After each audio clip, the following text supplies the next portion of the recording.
Assalomu alaykum. Biz viloyat hokimimizga murojaat qilmoqchimiz.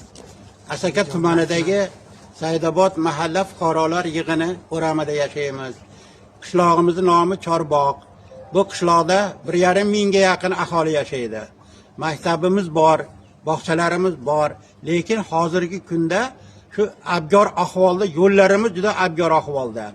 Bu yo'llar 66-yili qisman asfalt qilingan qishloq izlari. Keyinchalik bu uzoq yillar davomida yo'llar buzilib ketdi. Aholi qo'lidan kelganicha o'zlaricha ta'mirlashga urinishadi, lekin natija chiqmaydi. Yonimizda ikkinchi o'rta ta'lim maktabi bor. Bu maktab ham 66-yilda qurilgan. Shu yo'ldosh binolari bir-biriga juftlab, yangi qurilayotgan g'ishtin binolari bir-biriga juftlab, o'sha vaqtda 220 o'rinli maktab qurilgan. Lekin bugungi kunda u maktab talabga javob bermaydi. Nihoyatda kichkina. Bolalar 3 smenada o'qishga majbur bo'lishyapti.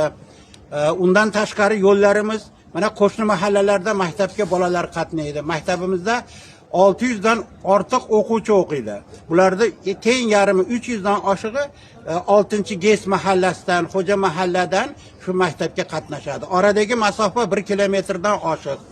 Lekin bu yo'l nihoyatda abgor ahvolda. Qishda loy, yozda chang, bu yerdan juda ko'p avtomobillar qatnaydi. Yon atrofimizdagi gaz zapravkalarga juda ko'p avtomobillar qatnaydi. Xavf xatarli, trotuar yo'q yo'lda.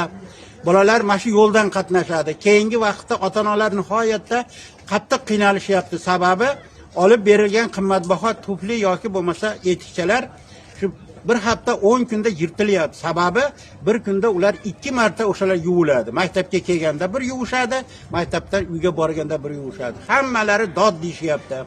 Yo'limizni o'nglamasak bo'lmaydi, hurmatli hokim. Bu to'g'risida murojaat qildinglarmi hokimga? Bu to'g'risida bundan dekabr oyining oxirlarida o'zimizni tuman hokimligiga ariza, murojaatnoma, bundan tashqari suratlarda olib chiqqanmiz. Bundan nimani rayonda obodonlashtirish bo'limining boshlig'i ham xabardor. Bundan hokim yordamchilari ham xabardor. Amaliy chora ko'ramiz deb va'da berishgan, lekin hozirgacha chora bo'lmadi. Biz mana shu yerda yig'ilib turgan fuqarolar iltimos qilamiz. Bizga ham bir e'tibor beringlar.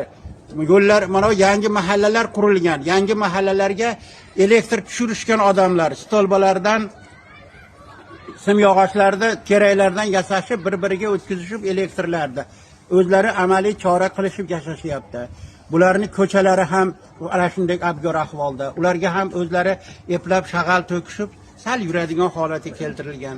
Imkoni bo'lsa, bizni mana shu MFYga ham, mahalla fuqarolar yig'iniga ham e'tibor berilsa, yo'llarimiz ravon bo'lsa, asfaltlansa, hech bo'lmaganda yaxshi qilib shag'allab, odamda oyog'i loy bo'lmaydigan holatga keltirib berilsa, nur ustiga nur bo'lardi. Shuni iltimos qilib qolamiz.